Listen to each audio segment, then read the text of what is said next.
Hello again, everyone. This is Vortex 259. Welcome back to yet another episode of Let's Play Dragon Warrior 3 for the Game Boy Color. In our previous episode, we visited the village of Su, and the people there told us about a mysterious item called the Echo Flute, which will apparently help us find the remaining orbs that are scattered across the world. So that's what I want to do in today's video, is seek out that Echo Flute. Now, we heard that the Echo Flute is located in a tower somewhere, and it's actually located in a place called the Tower of Arp, and it's pretty easily accessible from the village of Moor. So I've made my way back to Moor yet again. What we are going to do is get in our boat and sail directly to the east of Moor, and we should be able to find the Tower of Arp right in this particular landmass right in here. So it should be a pretty short trip across the ocean. Now, if you don't have a cleric or a sage in your party, you might want to take along plenty of antidotes. There's a monster called a venom hork, which can exhale poison breath, and that can poison multiple characters. So yeah, we'll definitely want to take some antidotes along, or the antidote spell if you have a cleric. Alright, so let's get in our boat and take the short trip across the sea to the Tower of Arp, and hopefully find us an Echo Flute. Well, that didn't take long, did it? We're already at the tower. This is the Tower of Arp. So let's go inside and take a look around.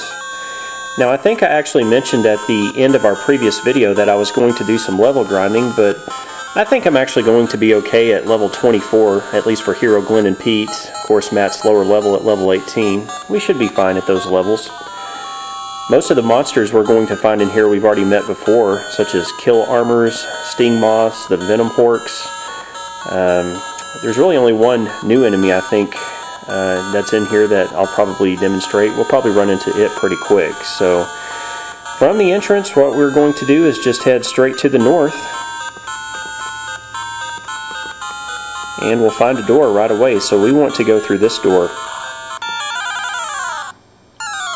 Well, that didn't take long, did it? Here's the monster I wanted to demonstrate.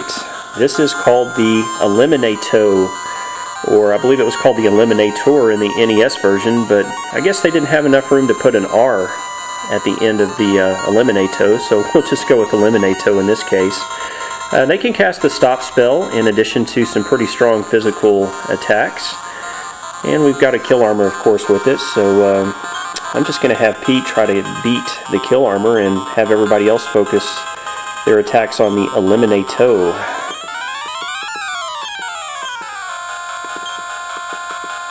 Can always rely on Snowstorm. It seems to do a pretty good job. Yay! Beat worked. Seems to have a fairly decent success rate, which is surprising.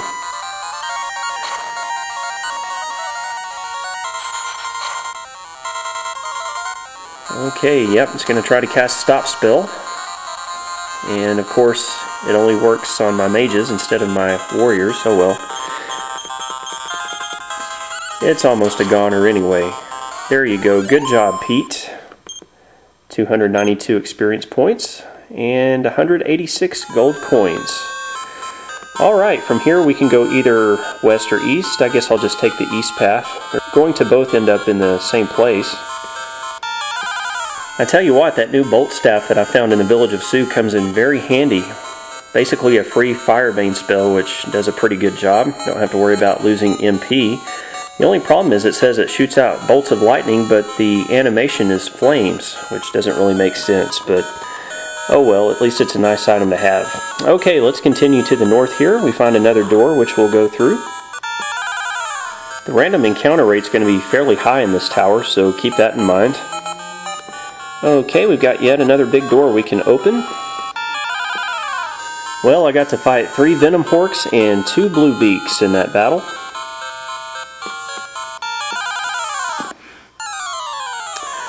Well, here's another new monster I don't think we've demonstrated yet, have we? Thinking back, I don't think so. This is the Bighorn, and it's another ram-type monster. Pretty much a piece of cake, but it's a good opportunity to demonstrate the Bolt Staff. And let's see, Matt needs some healing up there, so I'm going to try to cast a heal spell on him. Otherwise, these guys are a piece of cake. They can exhale sweet breath, though, and make you fall asleep, which is kind of annoying. But too little, too late. We get them pretty quick there. Alright, continuing to the west, we're going to actually now go to the north through this canopy and find 4 staircases. Interesting. We want to take one of the 2 western staircases, so let's just go up through this southwestern one. Now the north, east, and south path all lead to dead ends. We actually want to go through this west path, so let's go west and then veer off to the north here. And here we find a staircase leading up, and once we go up this staircase, it doesn't take long to find another one. We'll definitely want to take that one. And from here we'll just go all the way to the east and try not to fall down the pit. Now on this floor you might run into some shadowers. You might remember we ran into those shadow type monsters way back at near the beginning of the game, back near the No Annuals area, but here they are known to attack 3 times in a row, and they can cast some pretty nasty spells, such as the defense spell, the stop spell, and the panic all spell, and a combination of all those spells will really hurt your party. So if you run into some shadowers, you might want to try to take them out first, or as quickly as possible.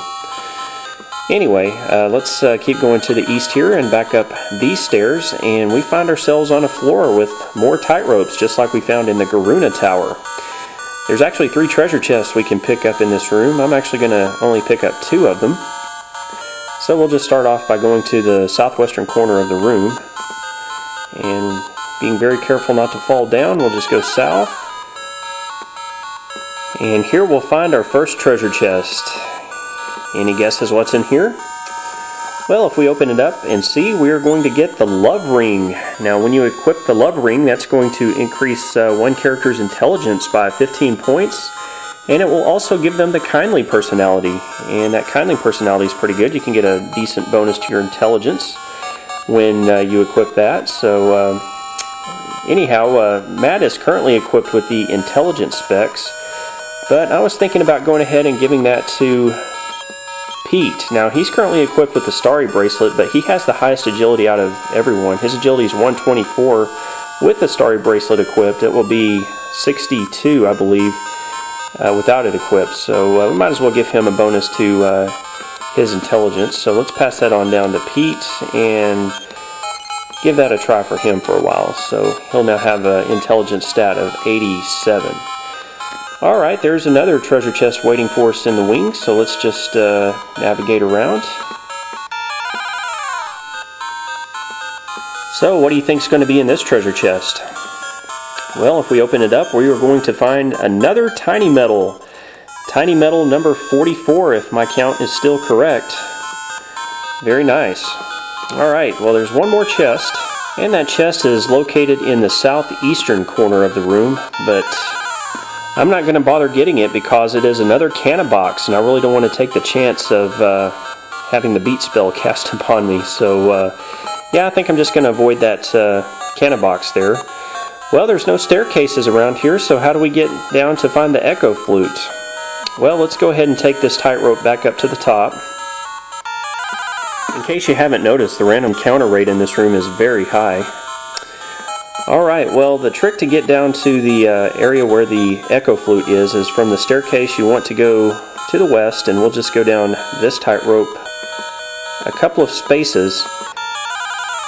And anywhere in that rectangle located just south of where Hero is standing is where you want to fall. So let's go ahead and fall down here. And we'll end up on a ledge with 4 treasure chests. Alright, well, let's get busy opening them here. First treasure chest, we are going to get 552 gold coins. Secondly, we are going to get a life acorn, which I'll probably give to my sage Matt off screen.